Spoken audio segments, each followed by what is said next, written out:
So in the previous video, we talked about how narcissism looks, why the people are like they are, what are the typical behaviors, what it does to you if you have been exposed, especially in a personal relationships with them, and what harm it did to you if you had a parent like that.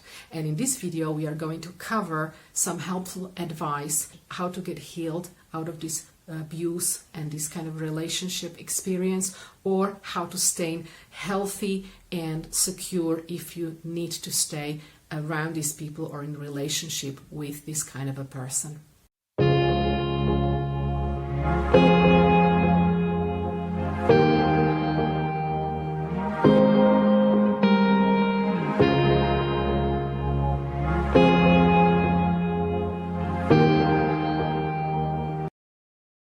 So what are the first things or a few pieces of advice I can give you to help you heal from dealing with narcissist?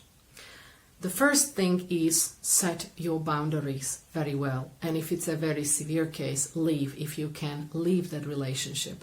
If it's a scenario where you can't completely leave, at least withdraw and set boundaries whenever they're crossing. Be very firm and give consequences and simply leave the interaction. If you speak to me this way, I'm not going to talk to you. If you do this, I'm not going to be here. I'm not going to do that and that. No, I cannot. And simply don't get into that circle that they try to draw you through your weaknesses. Work on your triggers. Work on the things that you believe about yourself, why it is easy for them to hook you and manipulate you. Second one thing is you need to manage your expectations. It means that maybe this person is really not able to give you that emotional satisfaction, that empathy and care you need. So stop expecting them to give you that. If you need to stay in that relationship, find what they actually can give you, where you can have some nice time with them, and don't expect them to do what they can't or don't want to give you. And try to find other good sources and other people, other support groups and relationships where you can feel unconditionally loved, unconditionally accepted, supported and cared for. Thirdly, no, this is not about you. Whatever they're saying to you, whatever they're blaming you of, whatever they're putting you down and making you less of a person, know that this is not about you. They are telling you what they feel about themselves. They are mirroring you, what is inside them. If they tell you, oh, you are such a selfish person, you just think about yourself, it's what they are, but they don't want to see it on themselves. Or you're such a failure, you are nothing. It's how they feel inside. They just don't want to admit it. So all these things they lash out on you, just know it's not about you. Don't take it personally. Just see it as it is, and maybe you can even feel sorry for them because you see, oh, you're telling me this about yourself. It must be terrible to feel like this. You can say this in your own head and just let it just flush down and not come through you, inside you. Don't take these things inside you. They are not true. The fourth thing is start investing in yourself, because typically the narcissist consumed your life so much because you have to care about him, supply him, and even try to make things better, so you completely abandon yourself. So now start caring about you. Come back to your interests. Find what you love. Find new friends, find groups, find hobbies. Start maybe your own career or whatever you love, and it's about you in a good way. Start self-care, start self-love and self-compassion. And of course, invite God inside this to help you revive your true identity. Find your true self again. Find your calling, your passion and your worth that was damaged, and let him help you renew that. Another one is show yourself compassion. It means start the inner dialogue with your heart. Start asking with love and compassion, how do you feel? If it was me, I would show you, it's like, how do you feel, Mary? What's happening with you? What hurt you? Tell me about it. I am here. I'm not going to judge you. It's okay. Tell me how you feel. I want to understand you. I want to be here for you. Start this self-compassionate self-talk, this active, compassionate listening of your own heart. and start to give yourself what that person was not able to give you. The other thing is, start believing in what you see, what you feel, and what you experience. Because as I said before, this gaslighting and manipulative technique make you doubt whatever you do, make you doubt reality, make you doubt the head on your neck, literally. And so start asking other people, the good friends, other support groups, like, what do they see about you? What's good about you? What are you good at? Who you really are? How do they see the situation? And start again believing in your own senses, in what you saw, in what you experienced, in what you felt. And validate whatever you feel and see. And last one of these is connected to the spiritual part of it. As I said, very big part of the narcissistic hurt actually comes out of manipulation. And from a biblical point of view, manipulation and control is a spirit of witchcraft. Manipulation is witchcraft.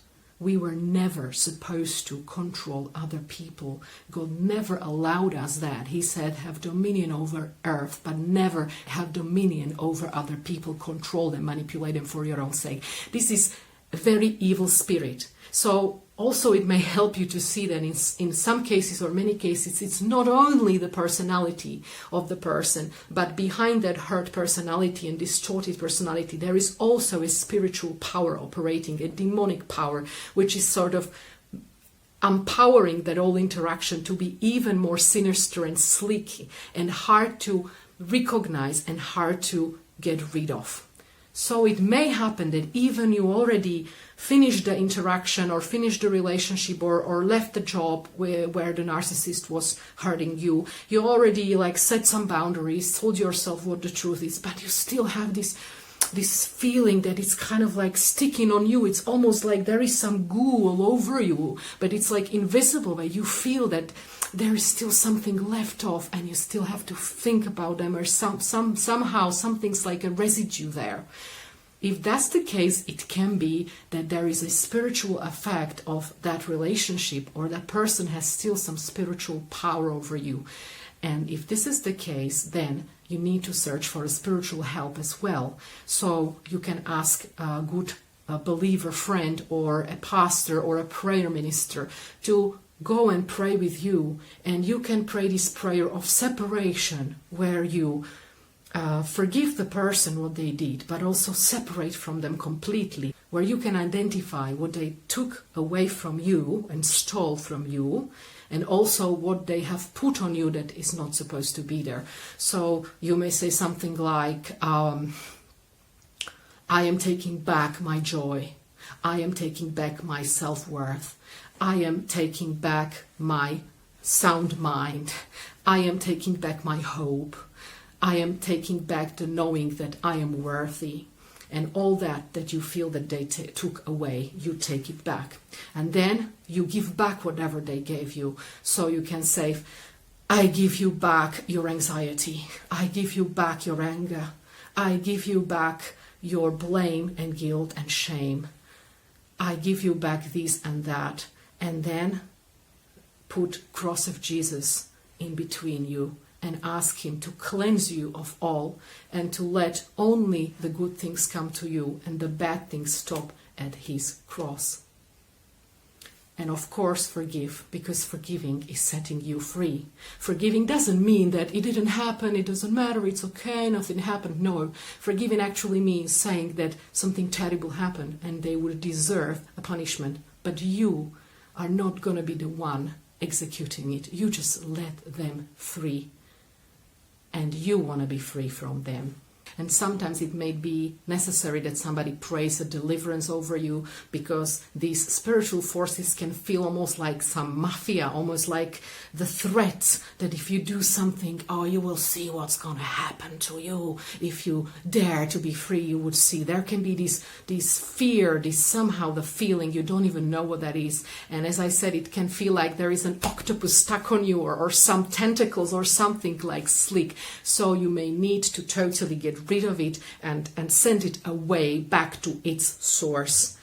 And then you can shake it off and start to be fully free. And this enables you to be more who you are, to be more loving and kind, and even to be loving maybe from a safe distance, even to the narcissist who at the end of the day also needs love and saving. But that person will have to face consequences so that they actually start seeing that they have a problem, and they will be willing to look inside that pain and opening up for love and solution. And I believe, and I have experienced with people, that it is possible. If people humble themselves, God can heal them, and God can forgive and heal everybody, even the worst narcissist, because he loved everybody and gave his life for everybody. But he doesn't push us to change. We need to want it. We need to come and humble ourselves and ask for help. So I want to leave you with this, and I hope this video helped you to gain a little bit of perspective, and a little bit of freedom, and some tips on how to start help, on how to start healing journey.